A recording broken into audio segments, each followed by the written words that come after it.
Bom, meus queridos, hoje a gente vai debater sobre 10 questões que eu selecionei para vocês, para que a gente possa estar vendo como é que funcionam os concursos e já ir se preparando caso você não esteja entendendo alguma questão, procurar uma literatura, procurar uns livros que apontem a resolutividade dessas questões, para que na hora que você for fazer sua prova não tenha perigo, não tenha medo de se sair bem na prova específica. Vamos lá.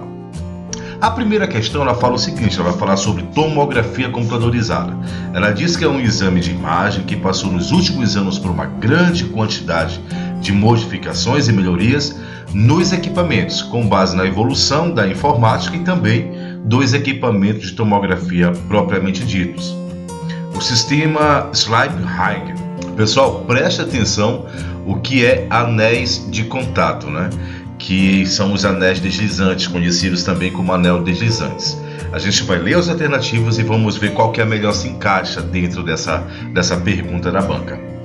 Proporciona 3 tipos de aquisição, ou seja, aquisição com espaçamento, faceamento e interpolação. A letra B proporciona 2 modos de aquisição de exames, sendo ele scan e view, corta e mostra, sendo o modo mais lento de aquisição, ou scan, corta e corta, modo mais rápido de aquisição. Na letra C, ele fala o seguinte: proporciona ao equipamento espiral um giro contínuo de tubo em 360 graus, junto ao deslocamento contínuo da mesa de exame, proporcionando aquisição helicoidal. A letra D proporciona exclusivamente aos aparelhos de tomografia primeira geração condições para melhorar a nitidez das imagens. Letra E proporciona excelente resultado nos exames de radiologia convencionais, porém tomografia computadorizada não são utilizados. Bom, vamos analisar questão por questão para a gente ver qual que é melhor se encaixa dentro dessa proposta aqui dos anéis deslizantes. Primeiro, é importantíssimo tu ter conhecimento sobre quais são as gerações dentro da tomografia. Tem a primeira, a segunda, a terceira, a quarta, a quinta e até a sexta geração. Aonde que foi encontrado o anel deslizante? O anel deslizante entrou na terceira geração. Para quê? Para que o tubo permitisse fazer um giro de 360 graus. Então a gente vai atrás da alternativa que fale que o tubo agora que gira em torno de 360 graus, dando uma volta completa em torno do paciente. A questão que fala sobre isso, vamos ver a letra E, proporciona excelente resultado nos exames de radiologia convencionais, porém tomografia computadorizada não são utilizados.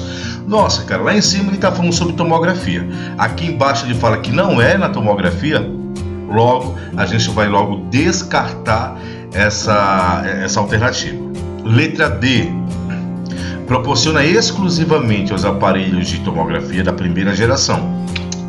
Lembre-se, anéis deslizante ou anéis de contato, ele surgiu na terceira geração e ele falou aqui em primeira logo não vai ser a resposta do gabarito. Letra C, proporciona ao equipamento espiral um giro contínuo de tubo de 360 graus. Pronto, isso aqui eu quero. 360 graus possibilitou. Isso foi na terceira geração. Aqui está correta, tranquilo. Então, logo, vamos ver se alguma outra questão ela fala sobre o giro de 360 graus. Na letra B, proporciona 2 modos de aquisição de exames, sendo o primeiro scan, view, corta e mostra. Ele não fala sobre 360 graus. Eu vou logo desconsiderar essa hipótese, essa alternativa. Na letra A, proporciona 3 tipos de aquisição, ou seja, aquisição com espaçamento, faceamento e interpolação. Se você pudesse ficar em dúvida, provavelmente era para você ficar em dúvida ou entre a letra A ou entre a letra C. Mas como a única que fala em 360 graus é a letra C, você vai lá e marque a letra C. Vamos debater agora sobre a segunda questão. A radioatividade é um fenômeno nuclear, isto é, tem origem no núcleo de um átomo, ela não é afetada por nenhum fator externo, como pressão, temperatura e etc., e é regida por 3 constantes físicas que são. Vamos lá falar sobre constantes. Vamos ver qual que é melhor se encaixa dentro dessa proposta de radioatividade. As físicas que regem a radioatividade é elevação da constante, elemento e radiação. Elemento, radiação e controle de prótons. tipo de radiação, energia e meia-vida, decaimento, elevação e radiação, decaimento, radiação e controle de prótons. Qual dessas alternativas você marcava? Novamente, o gabarito da questão seria a letra C. Interpretando o comando da questão com as alternativas, a gente vai ter o seguinte, vou reler para você. A radioatividade é um fenômeno nuclear, isto é, tem origem do núcleo do átomo, ela não é afetada por nenhum fator externo, como pressão, temperatura, etc., e é regida por 3 constantes físicas que são. Qual é o tipo de radiação que a gente tem? A gente tem radiação alfa, radiação beta e radiação gama. O que elas têm em comum? A diferente tipo de energia, o poder de radiação delas, a energia dela é diferente. E o que é importante para mim saber quanto a fazer um exame em medicina nuclear? O que é importante para mim? É saber o tempo de meia-vida. A meia-vida de cada elemento, ela é primordial para que eu saiba quanto que de dose e como orientar o paciente. Então, tipo de radiação, energia e meia-vida é o gabarito da questão 2. Vamos passar agora para a questão número 3 e preste atenção porque muitos dos nossos alunos, muitos dos concurseiros, quando se fala em ressonância, dá logo um frio na barriga, mas não fique assustado não. A gente vai ver aqui as questões de ressonância também e vai ver que ela é bem tranquilo. Vamos para a questão. A questão 3, ela fala o seguinte: a ressonância magnética é o fenômeno físico que permite obter informação estrutural dinâmica sobre a matéria, baseada na detecção das propriedades magnéticas dos núcleos. As imagens são representações das intensidades de sinais eletromagnéticos dos núcleos de... Bom, gente, simplificando isso aqui, o que ele quer saber? Ele quer saber a imagem de ressonância, quando ela é representada, quando ela aparece no monitor, ela parte da onde? Qual é a matéria-prima utilizada na ressonância para gerar a imagem? O que é que o corpo tem que para ressonância será eficiente? A alternativa A, ela fala que é o carbono 16. A alternativa B diz que é o gás hélio. Na C, o hidrogênio, na D, o oxigênio. O oxigênio pode dar uma confusão entre o hidrogênio e o oxigênio por conta das moléculas, fica bem parecido. Mas o gabarito dessa questão é o hidrogênio. O hidrogênio é a principal matéria-prima do corpo humano presente na molécula de água para dar sinal em ressonância, para dar a intensidade, para dar as cores na ressonância. Então, se for falar em ressonância e eu te perguntar qual é a principal matéria-prima da ressonância, você vai lá e marca a alternativa hidrogênio. Pessoal, vamos agora responder a quarta questão. Considerando as normas de radioproteção, é correto afirmar que o limite de dose de radiação ocupacional. Eu vou partir primeiro aqui pela letra E. Você vai lendo as alternativas e me acompanhe. Corresponde ao limite estabelecido pelo CONTE, Conselho Nacional de Técnicos e Tecnólogos em Radiologia, dentro do contexto de radioproteção, aplicável exclusivamente aos profissionais trabalhadores do serviço. Bom, quem é o CONTE? Conselho Nacional de Técnicas em Radiologia. O CONTE não é o órgão competente para regular sobre a proteção radiológica. Não é o CONTE. E a outra questão que fala sobre isso é a palavra exclusivamente aos profissionais trabalhadores do serviço.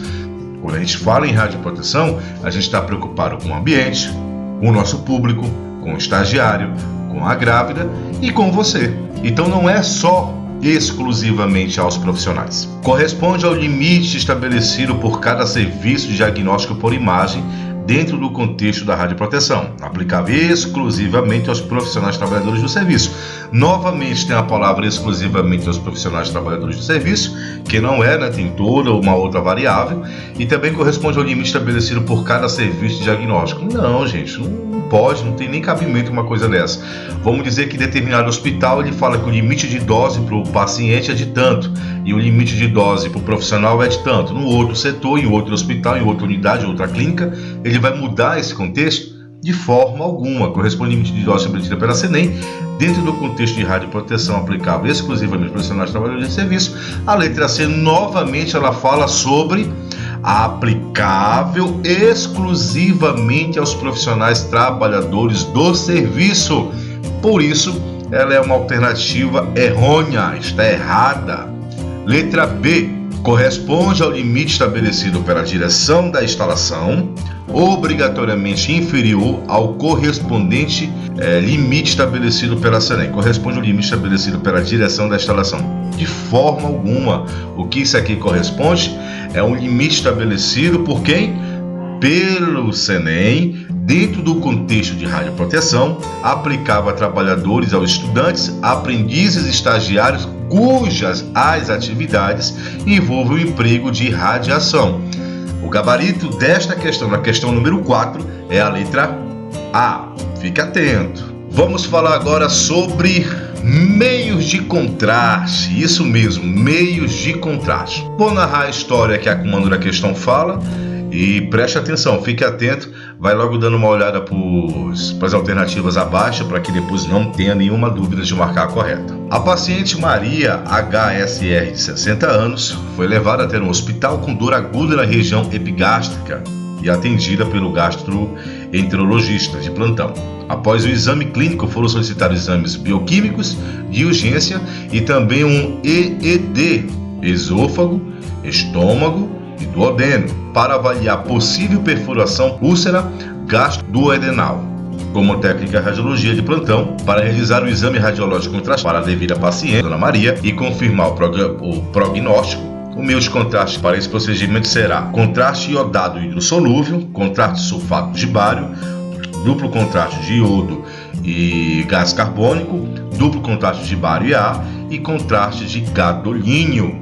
O que você me diz?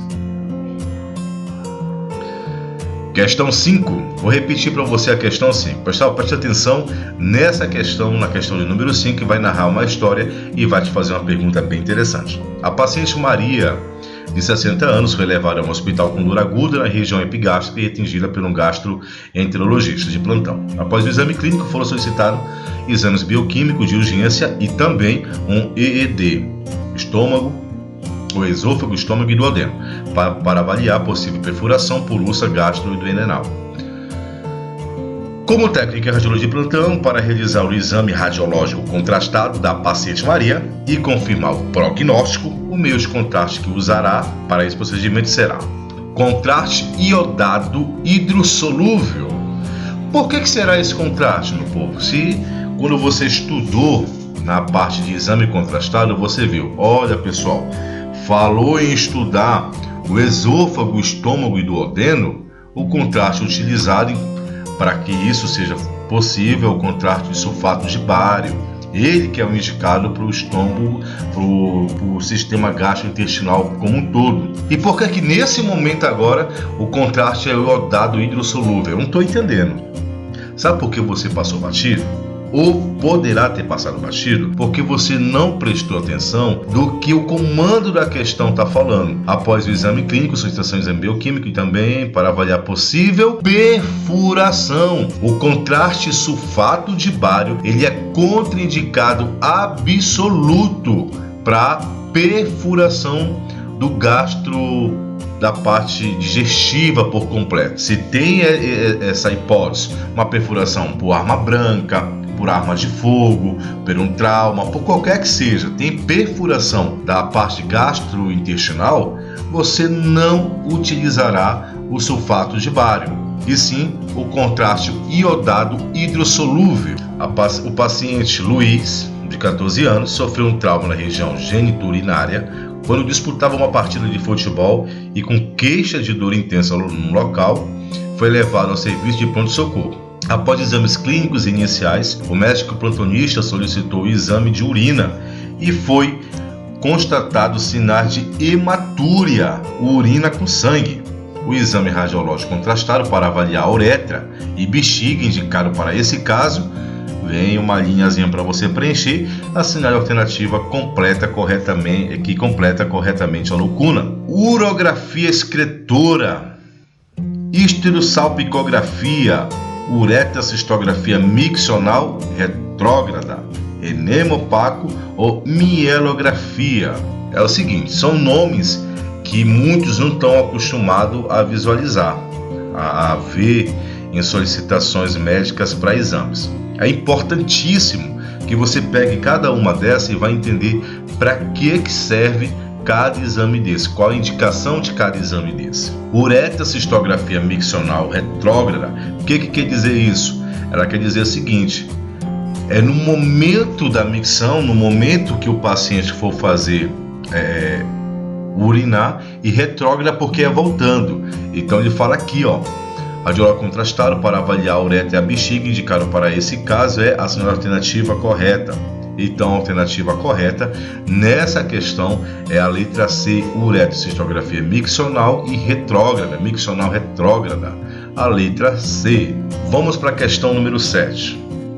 O paciente Marcos de Lima, de 45 anos, foi submetido a vários exames de diagnóstico por imagem. Dentre eles, o enema opaco, sendo que os exames que mais expõem os pacientes à radiação ionizante são aqueles que utilizam a fluoroscopia. Assim, os efeitos adversos da radiação ionizante não podem ser descartados apesar de raros. Os efeitos prejudiciais da radiação ionizante são: assinale a alternativa que completa corretamente a lacuna. Os efeitos adversos da radiação ionizante não podem ser descartados apesar de raros. Os efeitos prejudiciais da radiação ionizante são efeito anótico e efeito de grade. Bom, efeito anótico a gente sabe como é que ocorre, né? Lá na saída, na parte de contato dos choques dielétricos, vai ocorrer o efeito anótico direcionado para o paciente, onde um lado do paciente vai receber uma maior taxa de radiação e o outro lado uma menor taxa de radiação. Efeito Compton e efeito fotoelétrico, efeito estocástico e efeito determinístico, efeito de Bremsstrahl e efeito de espalhamento, efeito Compton e efeito característico. Dessas alternativas aqui, gente, eu vou simplificar essa pergunta para você. O que você ouviu falar dos possíveis efeitos que a radiação pode causar no corpo do paciente? Então, por isso, você vai marcar a questão letra C, efeitos estocásticos e efeitos determinísticos. Esses são os efeitos conhecido que a radiação pode ocasionar para o profissional, como também para os pacientes. Dando continuidade às nossas questões, vou responder para vocês aqui a 8 e a 9. A medicina nuclear é o ramo dos métodos de diagnóstico por imagem que examina funções fisiológicas específicas do corpo. O radionuclídeo utilizado com mais frequência em medicina nuclear é o... Pronto, assinale a alternativa que completa corretamente a lacuna. Olha, para quem não está acostumado, para quem não viu ainda a medicina nuclear, ela pode ser tendenciosa, ela pode ser muito maliciosa, na verdade, né? Aquela questão que o ser mal, maligno, coloca lá para você, porque sabe que você se dedicou no raio-x, na mamografia, na tomografia, na ressonância e deixou despercebido algum detalhe. Mas fique tranquilo, vou te dar a dica como é que você responde essa questão aqui. Flu 18, galho 67, ouro 131, talho 201 e tecnésio 99E. Bom, pessoal, 80% no mínimo dos exames realizados em medicina nuclear, ele é feito com um material de radionuclídeo. O mais utilizado é o tecnésio 99M. Então aqui nesse caso, o gabarito da questão, o gabarito da questão é a letra E. Professor, não estou entendendo. Gente, é um mantra. Falou em medicina nuclear, você vai primeiro lembrar do tecnésio 99M. Se ele falar para você, ele está perguntando qual é o elemento utilizado com mais frequência, você vai lá e marca tecnésio 99M. Não tem o que discutir, é esse elemento. Os adenomas hipofisários manifestam-se por alterações visuais e endócrinas. A avaliação radiológica para confirmação do envolvimento da célula turca ou túrcica nos casos de adenomas hipofisários poderá se iniciar com radiografias de crânio em perfil e o osso do crânio, onde se localiza a célula turca ou túrcica, o etimoide, o esfenoide, o zigomático, o parietal, o temporal. Todos esses ossos aqui, esses ossos estão ali localizados no crânio. O que eu quero que você preste atenção? Qual que é o osso que fica localizado na célula turca? E dentro dessa célula turca está a glândula hipófise. Aonde que é? Ela fica localizada no esfenoide. Isso mesmo, esfenoide. Ai, meu Deus, eu não sabia. É normal, você poderia marcar parietal, temporal, porque fica ali próximo e tudo, mas preste atenção. Aonde que fica? Fica no esfenoide. É uma questão corriqueira. Geralmente, muitas provas de concurso ela vem perguntando sobre essas duas questões, é a 8 e a 9, sobre o elemento mais utilizado em medicina nuclear, como também sobre a anatomia. Nesse caso aqui foi o crânio, mas ela pode perguntar qualquer parte da anatomia, como também as funções dos órgãos, para que serve e o que produz. É interessantíssimo você voltar e entender esse princípio dos órgãos, como que cada um trabalha e o que cada um é responsável por fazer no corpo. Pessoal, hoje eu vou dar uma questão de brinde para vocês. Eu vou dar a 10 e a 11. No começo eu disse que eu ia responder 10 questões. A gente vai debater até a 11 e eu vou dar uma de brinde para a aula de hoje.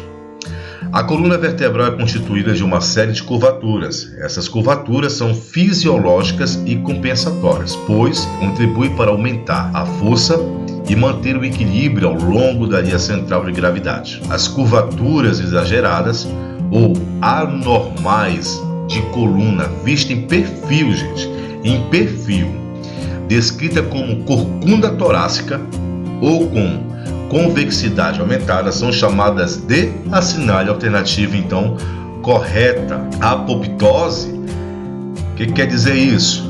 Quer dizer morte programada da célula. Exostose, lordose, cifose ou escoliose.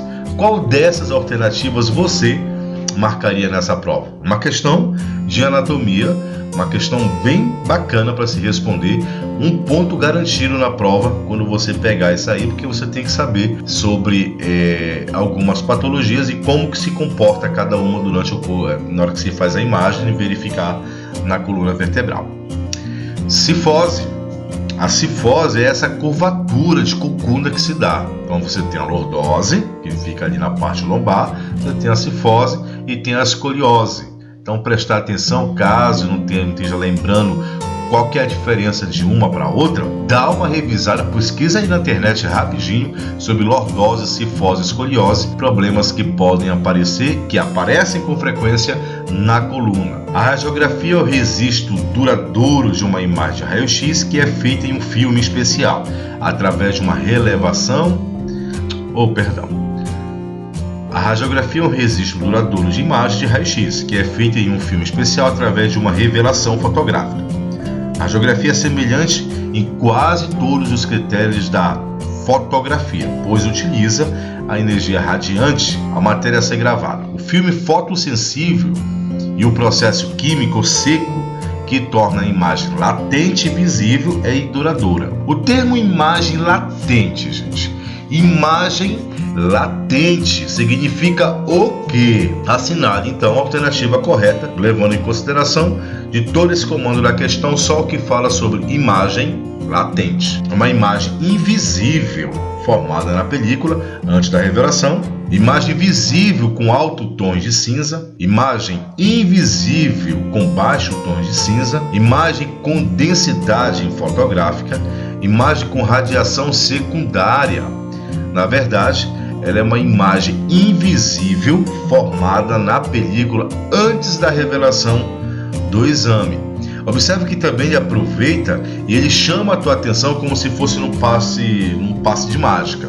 Ele toca num assunto lá em cima e te pergunta aqui embaixo. Ele fala aqui, imagem com densidade fotográfica, que ele faz uma comparação, uma correlação direta entre uma revelação de um filme radiográfico e uma fotografia. Imagem visível com alto tons de cinza. Aí você pode pensar, imagem visível é o que eu vejo no raio-x. Beleza, você vê uma imagem visível em tons de cinza, o osso, uma densidade do pulmão, tecidos moles e assim por diante. Mas na verdade ele está te perguntando sobre imagem latente.